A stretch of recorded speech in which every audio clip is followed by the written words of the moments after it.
데살로니가 전서 2장 13절 말씀입니다.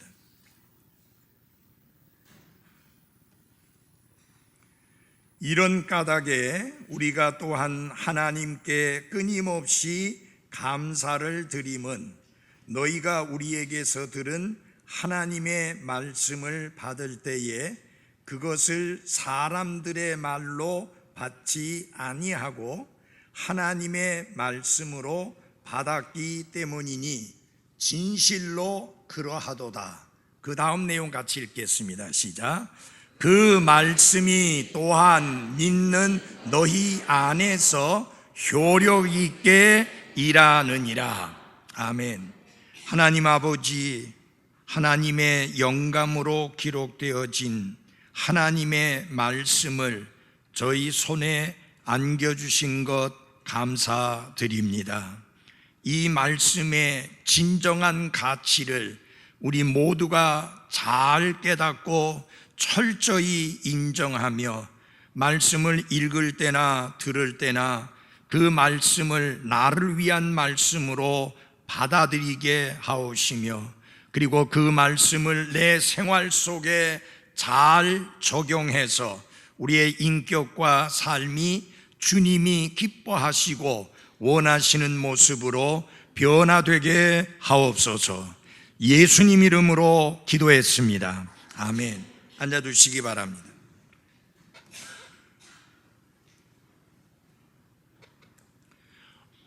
데살로니가 교회는 사도 바울과 그의 일행이 데살로니가에 가서 복음을 전함으로 말미암아 그분들이 그 복음을 받아들이고 구원받고 변화된 가운데 세워진 교회가 데살로니가 교회입니다. 그러나 사도 바울은 데살로니가 교회를 나중에 다시 방문할 수 있기를 원했지만 기회가 주어지지 않았고, 간절히 원했지만 길이 열리지가 않았습니다. 그래서 늘 데살로니가 교회에 대한 궁금증이 있었고, 이 교회가 어떤 상황 속에 있는지 계속 궁금함이 그치질 않았습니다. 왜냐하면 사도 바울이 데살로니가에서 복음을 전할 때 엄청난 환난과 핍박이 있었습니다. 그래서 복음을 전하고 말씀을 전하고 난 다음에 급히 그 도시를 떠나야 할 만큼 상황이 심각했던 도시가 데살로니가 교회입니다. 그러니까 사도 바울 마음속에 이 교회가 정상적으로 잘 성장하고 있는지, 교회가 말씀 안에서 견고하게 굳게 서 있는지 궁금할 수밖에 없는 상황입니다. 그래서 자신이 직접 가지는 못했지만 대신에 다른 분을 보내어서 이 교회에 관한 상황을 보고를 받게 됩니다. 그 보고는 사도 바울의 마음속에 엄청난 감사를 일으킵니다. 왜냐하면 이 교회가 다른 교회들과 다른 그리스도인에게 엄청난 본보기가 된 교회였기 때문입니다.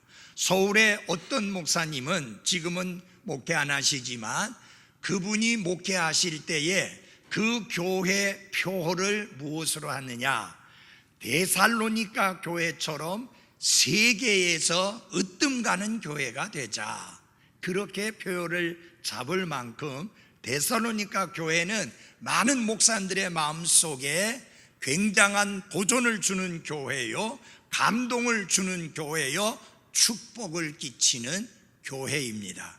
그래서 데살로니가 전서를 읽어보게 되면 이 데살로니가 교회로 인하여 감사하는 사도 바울의 감사가 철철 흘러 넘치는 것을 발견하게 됩니다. 그 이유가 무엇이었을까요? 이 교회가 보인 아름다운 본보기 때문에 그렇습니다. 먼저 1장 2절과 3절을 함께 보아주시기 바랍니다. 데살로니가전서 1장 2절과 3절입니다. 우리가 기도할 때에 너희에 대해 말하며 너희 모두로 인해 항상 하나님께 어떻게 해요? 감사드림은 하나님 곧 우리 아버지의 눈앞에서 우리 주 예수 그리스도 안에 있는 너희의 믿음의 행위와 사랑의 수고와 소망의 인내를 끊임없이 기억하기 때문이다. 이 교회를 생각하면 하나님께 항상 감사를 드린다. 그 이유를 세 가지로 말합니다. 이 교회는 믿음만 있는 교회가 아니라 믿음에서 나오는 행위가 있는 교회였기 때문입니다. 뿐만 아니라 사랑이 동기가 된 섬김이 있었기 때문입니다.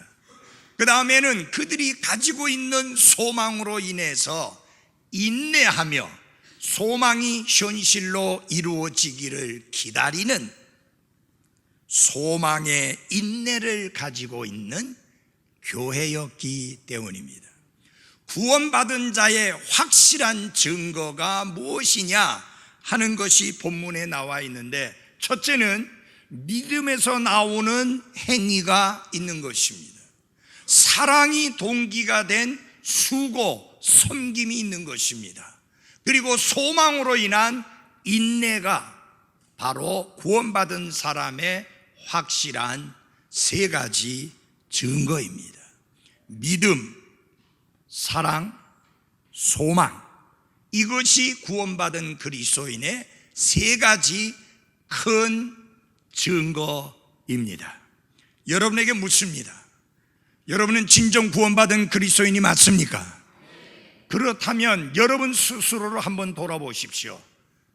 내가 믿음으로 인한, 믿음으로부터 나오는 행위가 있는가?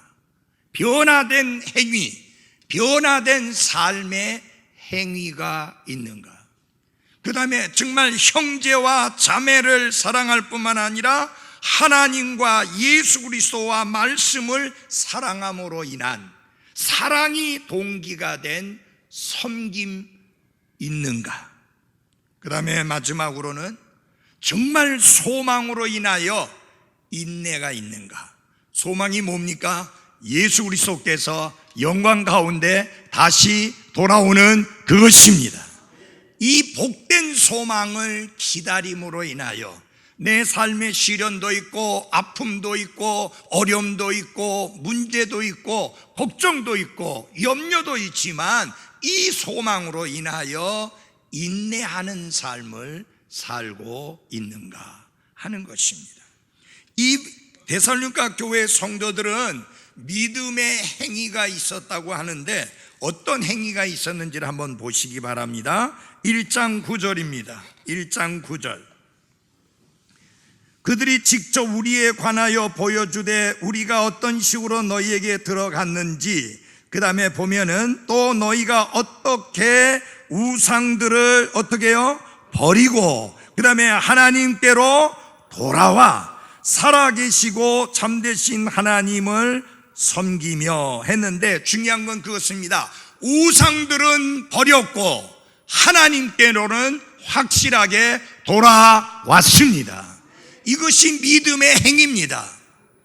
참으로 구원받은 사람은 더 이상 우상을 섬기지 아니하고 그것이 어떤 종류의 우상이든지 간에 우상들을 버리고, 여기 들이라고 말한 것은 우상이 하나가 아니기 때문에 우상들을 버리고 살아계시고 참되신 하나님께로 돌이키는, 돌아서는, 돌아오는 그런 분명한 믿음의 행위가 있는 것입니다. 그 다음에 보면 뭐라고 그랬습니까? 살아계시고 참되신 하나님을 뭐하며? 섬기며 그랬습니다.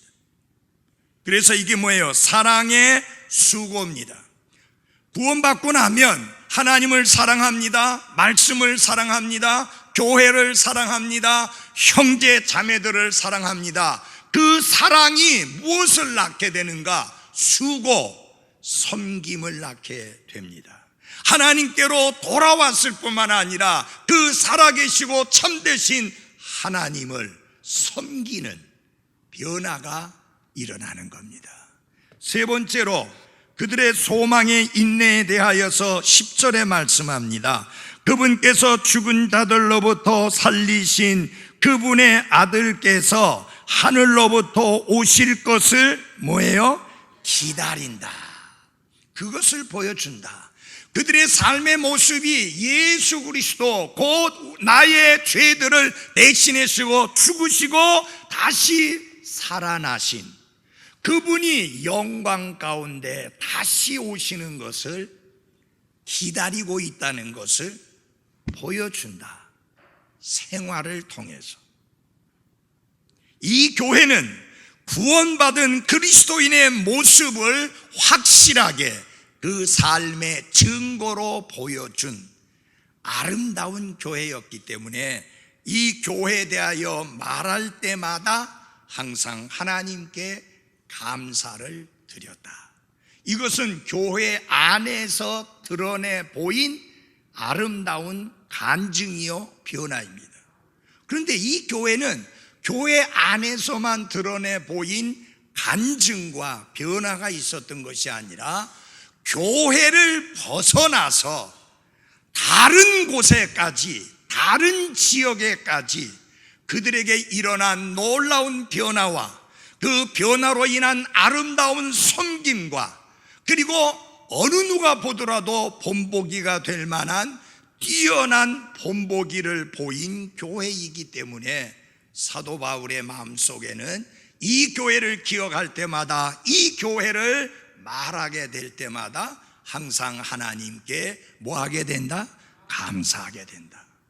기도하고 말하기는 지금도 마찬가지고 제가 은퇴하고 나서도 이 교회를 말할 때마다, 이 교회를 기억할 때마다 하나님께 감사드릴 수 있는 데살로니가 교회 같은 교회가 될 수 있기를 바랍니다. 1장 6절을 찾아주십시오. 1장 6절입니다. 또 너희는 많은 고난 속에서 성령님의 기쁨과 더불어 말씀을 받아. 그들이 말씀을 처음에 듣고 받게 될 때에 많은 고난이 있었다. 쉽지 않았다는 이야기예요. 그런데 그 말씀을 받아서 우리와 주를 따르는 자가 되었다. 하나님의 사람들을 따르는 자가 되었을 뿐만 아니라 주를 따르는 자가 되었으니 그러므로 너희는 마케도니아와 아가야에서 함께 읽읍시다. 시작. 믿는 모든 자들에게 본이 되었느니라. 아멘. 믿는 모든 자들에게 본이 되었는데 마케도니아 지역이 굉장히 넓습니다. 거기다가 아가야 지역까지 하면 엄청 넓습니다. 그 엄청 넓은 지역에 다른 그리스도인들에게 뭐가 되었다? 본이 되었다 그랬습니다. 그래서 이렇게 말합니다. 그 다음 보시면 주의 말씀이 너희로부터 나와 마케도니아와 아가야에 울려 퍼졌을 뿐 아니라 하나님을 향한 너희의 믿음이 모든 곳에 널리 퍼졌다. 두 가지를 말씀드리고 싶습니다. 하나는 주의 말씀이 데살로니가 교회로부터 나와서 마케도니아와 아가야에 울려 퍼졌다라는 말. 여기 울려 퍼졌다는 말은 무슨 말이냐면은 트럼펫처럼 소리를 냈다. 오늘은 조국이가 한 번도 소리를 안 냈는데 트럼펫을 불면요, 피아노, 올겐, 바이올린, 플룻 다 소리 내도, 첼로 다 소리 내서 다 내도 못 따라갑니다. 이렇게 트럼펫 소리처럼 소리를 냈다. 이 교회가. 그뿐만 아니라 널리 퍼졌다는 말은 씨앗을 뿌리는 것과 같습니다. 씨앗을 뿌릴 때 여러분이 여기 조금 여기다가 뿌리는 게 아니라 흩어 뿌리면서 널리 뿌리게 되는데 하나님의 말씀이 그렇게 널리 퍼져나가게 되었다라는 사실입니다. 잘 들어주십시오. 하나님의 말씀은, 그들이 받아들인 하나님의 말씀은 그들을 구원했을 뿐만 아니라 그들의 삶을 획기적으로 변화시키는 능력의 역사를 이루었습니다. 자, 어떻게 해서 이 교회가, 이 데살로니가 교회가 이렇게 놀라운 구원을 받았을 뿐만 아니라 마케도냐와 아가야 지역의 본이 되는, 모든 그리스도인들에게 본이 되는 그런 교회가 될 수 있었을까? 그것은 오늘 아침에 제가 본문 말씀으로 함께 읽은 그 말씀에서 나타납니다. 그것은 무엇이냐? 하나님의 말씀을 향한 그들의 영적인 태도가 우리 모두에게 도전이 되고 격려가 되고 축복이 될 만큼 뛰어났기 때문입니다. 우리 다시 한번 데살로니가전서 2장 13절을 이제는 저 혼자 읽지 아니하고 함께 한번 읽어보겠습니다. 시작. 이런 까닭에 우리가 또한 하나님께 끊임없이 감사를 드림은 너희가 우리에게서 들은 하나님의 말씀을 받을 때에 그것을 사람들의 말로 받지 아니하고 하나님의 말씀으로 받았기 때문이니 진실로 그러하도다. 그 말씀이 또한 믿는 너희 안에서 효력 있게 일하느니라. 아멘. 여기 이 데살로니가전서 2장 13절은 데살로니가 교회 성도들이 하나님의 말씀에 대하여 어떠한 영적인 태도와 자세를 가지고 있었는지를 우리에게 보여주고, 그들이 하나님의 말씀에 대하여 가지고 있었던 그 태도 때문에 이 교회가 많은 지역의 그리스도인들에게 본보기가 되었다라고 하는 것입니다. 데살로니가 교회가 말씀을 받아들인 것에 대해서 사도 바울은 뭐라고 말하느냐? 끊임없이 감사를 드린다. 사도 바울은 그곳에 가서 복음을 전할 때 너무 핍박이 많아서 큰 고난이 있었고 빨리 그 도시를 떠나야 될 만큼 힘든 상황인데, 그 상황 속에서 그들이 하나님의 말씀을 들을 때에 보인 그 태도, 그 말씀을 받아들이는 그 태도, 그것을 생각만 하면 끊임없이 감사가 일어났다. 사도 바울로 하여금 끊임없이 감사가 일어나게 한 그 태도가, 하나님의 말씀을 향한 그 태도가 어떤 태도인가? 우리 모두가 21세기를 살아가는 우리 모두가 데살로니가 교회 성도들의 아름다운 본보기를 통해서 배우고 우리의 삶에 실천해야 될 필요가 있습니다. 자, 내용은 이렇습니다. 사도 바울과 그의 동료들이 데살로니가에 가서 말씀을 선포했습니다. 그들이 귀로 들을 수 있는 말을 통해서 하나님의 말씀을 선포했습니다. 그런데 그들이 그 말을 들을 때에 비록 인간 대행자를 통해서, 다시 말하면 사람의 입술을 통해서 들려진 말이었지만 그 말씀을 사람들의 말로 받지 아니하고 하나님의 말씀으로 받았다라고 이야기합니다. 여러분 잘 들어보십시오. 처음으로 그들이 사도 바울이 선포하는 복음을 들었는데 그들은 그게 사도 바울의 말이 아니라, 사도 바울의 일행들의 말이 아니라, 사람들의 말이 아니라 하나님의 말씀으로 받았다고 하는 사실입니다. 그게 중요한 거예요. 하나님의 말씀으로 받았다.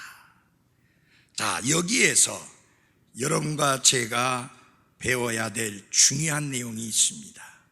그것은 뭐냐?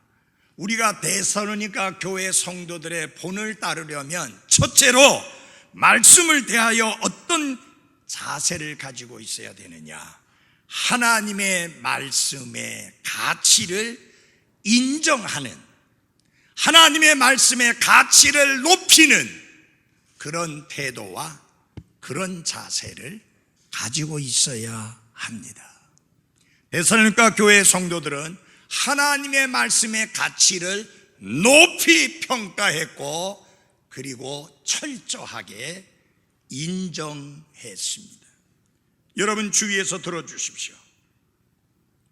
성경을 다른 책들 중에 한 권의 책이라고 착각하면 안 됩니다. 하나님의 말씀인 성경은 책 중에 책입니다. The book of books. 책들이 아무리 많이 있다 할지라도 그 어떤 책들과 비교할 수 없는 책, 그것이 성경인데, 왜? 하나님의 말씀이 기록되어진 책이기 때문인 것입니다. 그 말씀의 기원을 보면 인간들이 쓴 어떤 책과도 다른데, 이 말씀을 어떻게 기록하게 되었는가? 하나님께서 하나님의 사람들을 통해서 말씀을 주심으로 기록한 것이 성경 기록이요 하나님의 말씀이기 때문인 것입니다. 뿐만 아니라 이 말씀의 성격을 보게 되면 다른 책들하고 전혀 비교할 수가 없습니다. 왜? 이 말씀의 성격을 보면 이 말씀은 다른 어떤 책들과도 비교할 수 없는 놀라운 특징과 성격을 가지고 있는데, 왜냐하면 이 말씀은 믿는 자들을 구원하는 능력이 있기 때문인 것입니다. 이 말씀의 내용을 보십시오. 얼마나 분명하고 확실하고 자세하게 하나님에 대하여, 인간에 대하여, 세상에 대하여, 죄에 대하여, 죽음에 대하여, 심판에 대하여, 소망에 대하여, 천국에 대하여, 지옥에 대하여 확실하게 말씀하고 있는가? 성경만큼 광범위하게 그렇게 많은 내용을 다루고 있는 책은 이 세상에 어디에도 없습니다. 하나님의 말씀의 값어치는 끝이 없습니다. 하나님의 말씀의 값어치를 말하면서 시편 기자는 그 말씀이 얼마나 가치가 있느냐, 모든 부보다 더 가치 있다. All riches, 모든 부보다 더 가치가 있다. 정금보다 더 가치가 있다. 수많은 금과 은보다 더 가치가 있다. 그렇게 말씀합니다. 데살로니가 교회 성도들은 그 성경이 하나님의 영감으로 기록되어진 하나님의 말씀을 기록한 책이라고 받아들였고요, 그 말씀의 가치야말로 그 어떤 것과도 비교할 수 없는 가치를 가지고 있다고, 하나님의 말씀의 진가를 철저히 알고 인정하는 그런 태도를 가지고 있었습니다. 하나님의 말씀은 거룩합니다. 하나님의 말씀은 순수합니다. 하나님의 말씀은 확실합니다. 하나님의 말씀은 전적으로 의롭습니다. 하나님의 말씀은 완전합니다. 데살로니가 교회 성도들은 이 하나님의 말씀의 진정한 가치를 알았고, 그것을 철저하게 인정하는 태도를 가지고 있었다라고 하는 것입니다.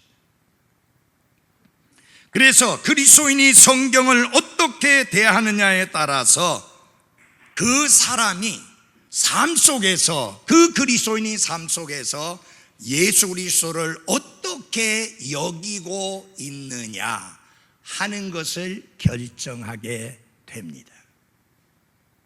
왜 그러느냐? 예수 그리스도는 살아있는 말씀입니다. The living word. 예수 그리스도는 살아있는 말씀이에요. 근데 성경은 무엇이냐? The written word. 기록된 말씀입니다. 비록 예수 그리스도는 살아있는 말씀이요 성경은 기록된 말씀인데 그 본질에 있어서는 똑같습니다. 둘 다 생명의 빵이라고 말씀하고 있습니다. 예수 그리스도는 하늘로부터 내려온 생명의 빵이고요, 성경은 여러분과 저를 살게 하는, 사는데 절대적으로 필수적인 빵이라고 말씀합니다. 둘 다 빛이라고 말씀합니다. 예수님은 내가 세상의 빛이라고 했는데 주의 말씀은 내 발의 등이요 내 길의 뭐예요? 빛입니다. 기록된 말씀이나 살아있는 말씀인 예수님이나 똑같이 생명의 빵이요 세상의 빛이요 뿐만 아니라 둘 다 진리입니다. 예수님은 내가 곧 진리요 라고 말씀했는데 성경에서 예수님이 또 말씀하기를 아버지의 말씀은 진리이니라. 하나님의 말씀은 진리다 라고 하는 것입니다. 예수 그리스도는 영원히 거하시는 하나님의 아들이신 반면에 하나님의 말씀은 살아있고 영원히 거하며 영원토록 지속되는 말씀입니다. 그래서 풀은 마르고 꽃은 떨어지지만 하나님의 말씀은 세세 무궁토록 영원히 거하게 되는 것입니다.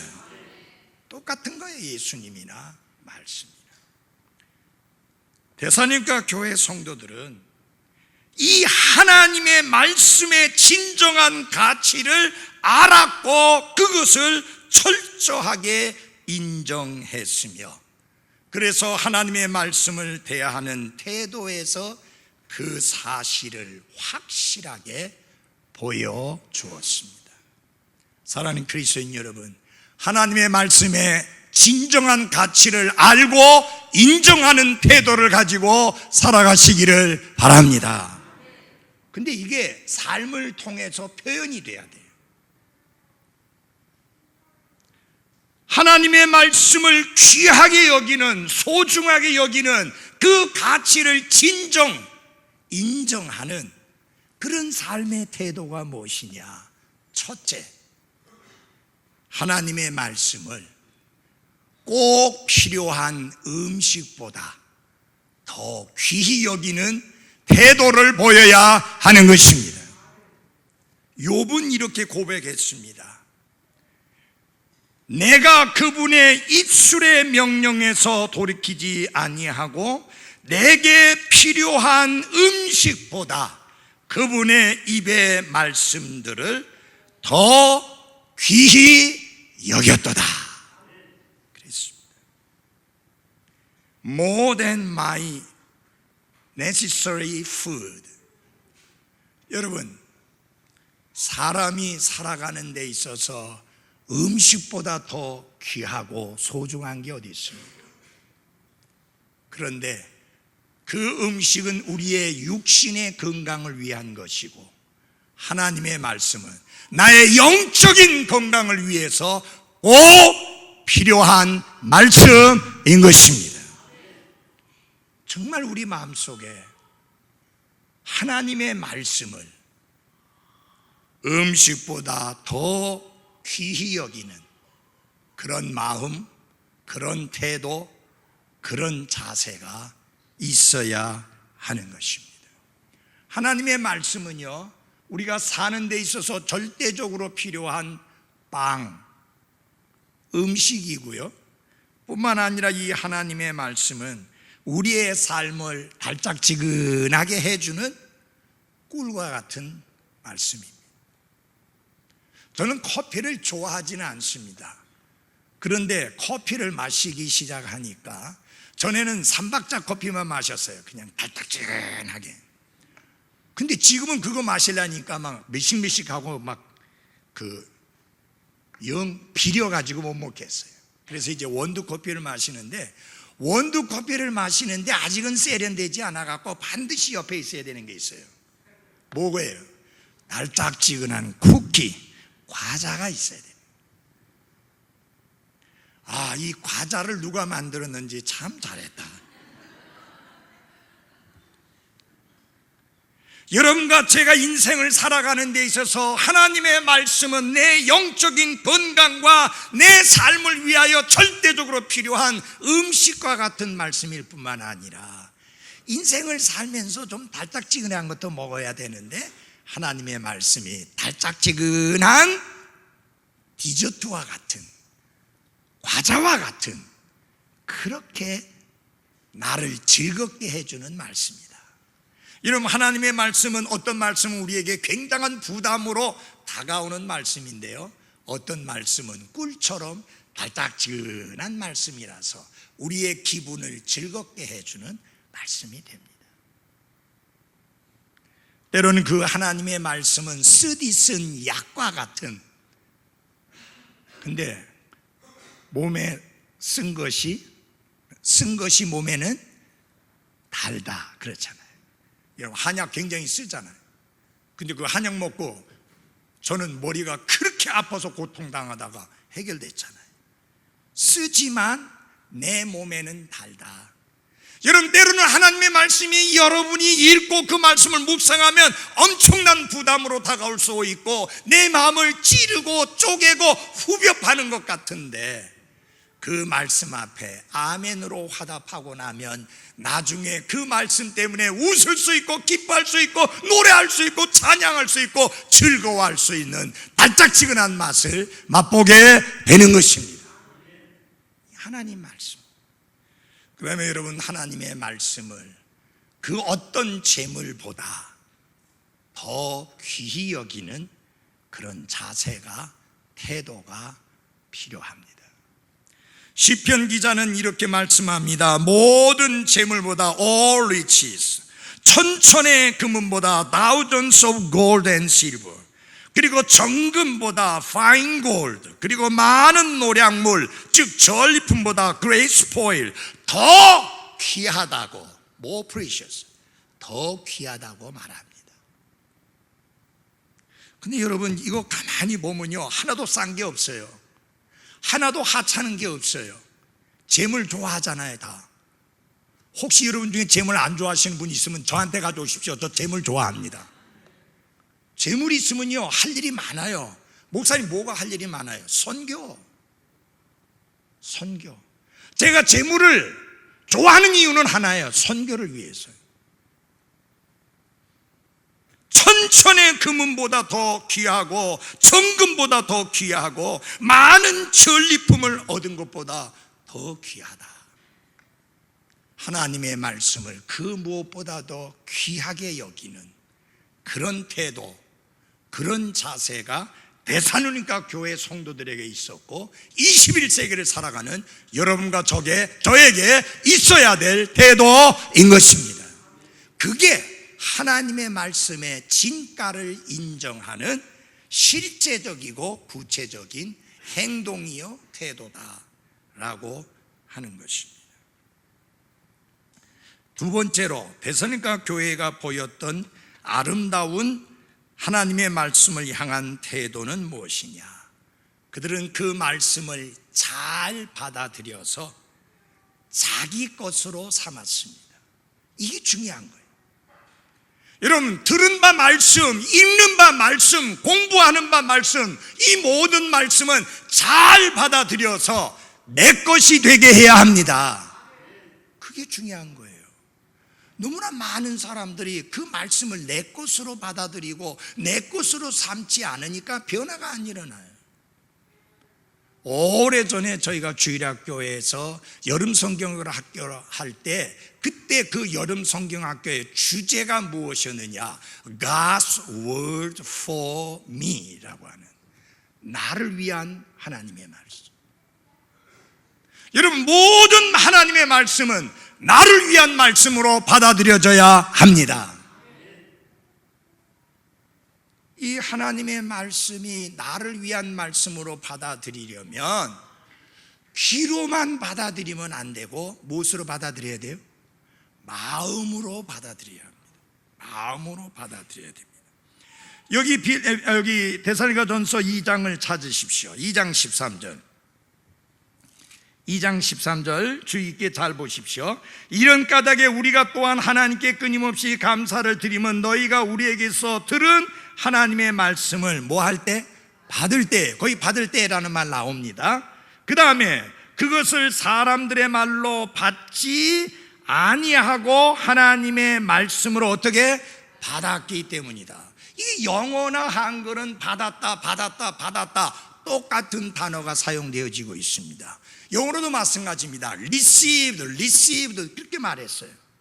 그런데 본래 신약 성경을 기록한 그리스어는 받았다는 단어를 각기 다른 두 개의 단어를 쓰고 있습니다. 하나는 무엇이냐? 파랄람바노라고 하는데 무슨 뜻이냐면은 다른 사람으로부터 받는다라는 뜻입니다. To accept from another. 다른 사람이 와서 전해주니까, 다른 사람이 와서 선포하니까, 다른 사람이 와서 설교하니까, 다른 사람들이 와서 말씀을 전해주니까 받았다. 그 뭐냐? 어떤 의미냐? 그저 귀로만 듣는 것을 말합니다. The hearing of the ear. 여러분 잘 보십시오. 제가 설교하잖아요. 여러분 귀에 들려요, 안 들려요? 들려요. 그냥 듣는 거예요. 목사님 설교하니까. 이거는 바른 자세 아닙니다. 이렇게 하면 안 돼요.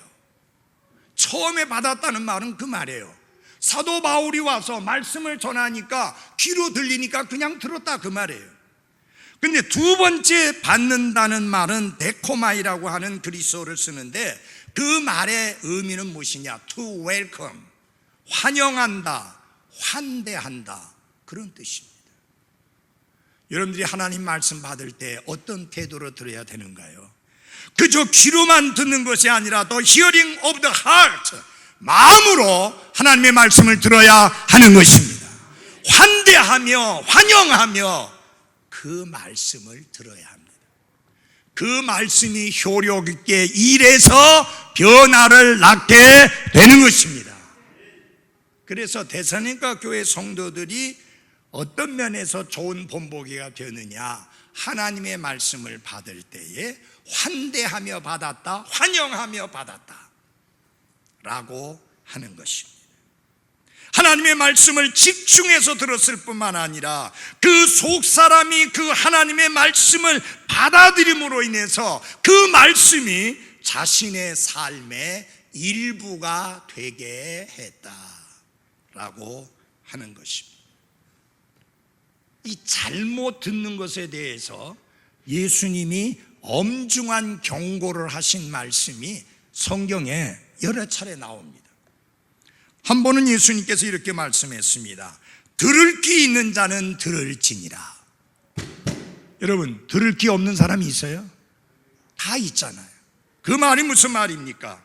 주의해서 듣지 않는다는 말이에요. 집중해서 듣지 않는다 그 말이에요. 주의해서 듣고 집중해서 들어라. 예수님이 그 말씀을 하신 거예요. 여러분 잘 보십시오. 예수님이 말씀 전할 때 두 부류의 사람이 있었어요. 귀로만 말을 듣고 그 다음에 듣는 이유가 뭐냐? 예수님의 말씀에서 꼬투리를 잡아가지고 예수님을 공격하고 비난하기 위한 목적으로 듣는 거예요. 절대로 예수님의 말씀을 환대하고 환영하는 게 아니에요. 예수님이 말씀하신 그거예요. 집중해서 들어라, 주의해서 들어라. 내 마음속에 받아들이기 위해서 들어라. 두 번째로 예수님이 경고하신 말씀은 뭐냐면 너희가 듣는 것에 주의하라. 즉 무엇을 듣는가 주의하라는 것입니다. 잘 들어주십시오. 우리는 많이 듣게 됩니다. 여기 예배당에 와서 여기 김 목사가 설교하는 설교만 듣는 게 아니라 유튜브를 통해서, 인터넷을 통해서, 이러저러한 교회들의 그 교회 사이트를 통해서 설교를, 가르침을 많이 듣게 됩니다. 근데 주의해야 될 게 있습니다. 내가 듣는 것에 대하여 무엇을 듣는지, 바른 것을 듣는지, 성경적인 것을 듣고 있는지, 말씀의 가르침과 일치하고 있는 것을 듣고 있는지, 내가 듣고 있는 게 무엇인지 조심할 필요가 있다.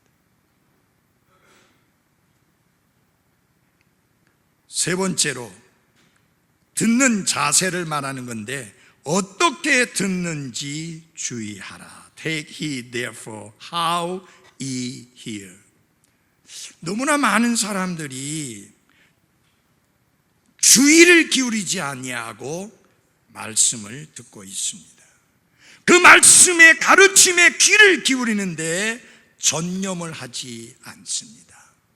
그러다 보니까 하나님의 말씀을 환영하지 않는 것이죠. 이 마지막 시대의 특징이 뭔지 압니까? 귀를 간지럽게 해줄 선생을 많이 두는 것입니다. 그들의 마음을 찌르고 그들의 마음을 쪼개고 그들의 말씀이 변화되고 삶이 변화되고 새롭게 되고 회개하고 죄를 버리고 돌이키고 하나님과 바른 관계를 맺고 하나님 앞에 합당한 열매를 맺도록 촉구하는 그런 말씀 말고요, 마치 내 귀를 간지럽게 해주는 것처럼 그렇게 간지럽게 해줄 많은 선생을 두기를 좋아하는 시대다. 그러니까 목사가 설교하기가 갈수록 더 어려워지는 시대가 됐습니다. 여러분, 하나님의 말씀을 경청해서 들을 뿐만 아니라 그 말씀을 내 것으로 삼는 그런 성도들 되시기를 바랍니다. 마지막으로 중요한 게 있습니다. 하나님의 말씀을 내 삶에 적용해야 합니다. 이게 중요합니다. 하나님의 말씀을 잘 받아들입니다. 그 말씀의 가치와 그 말씀의 진가를 알고 그것을 철저히 인정하고 그 다음에 그 말씀을 내 것으로 삼는 것도 매우 중요하지만 가장 중요한 것은 뭐냐? 그 말씀을 내 삶에 적용하는 것입니다. 듣기만 해서 스스로를 속이는 어리석은 사람이 되지 말라고 성경은 엄중히 경고하고 있습니다. 다 같이 그 말씀 하나만 찾아보고 말씀을 정리하겠습니다. 야고보서입니다. 야고보서 1장입니다. 야고보서 1장.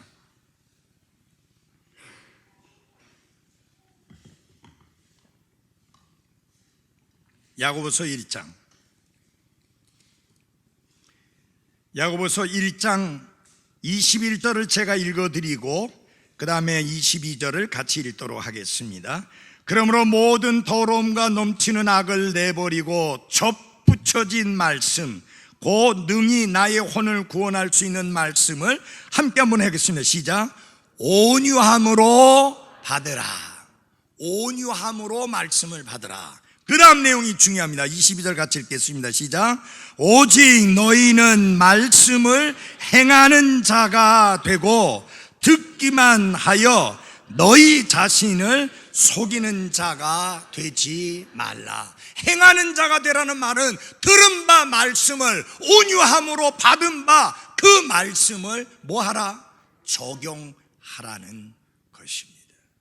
데살로니가 교회의 성도들은 말씀을 온유함으로 받았습니다. 그 말씀의 가치를 철저히 인정했습니다.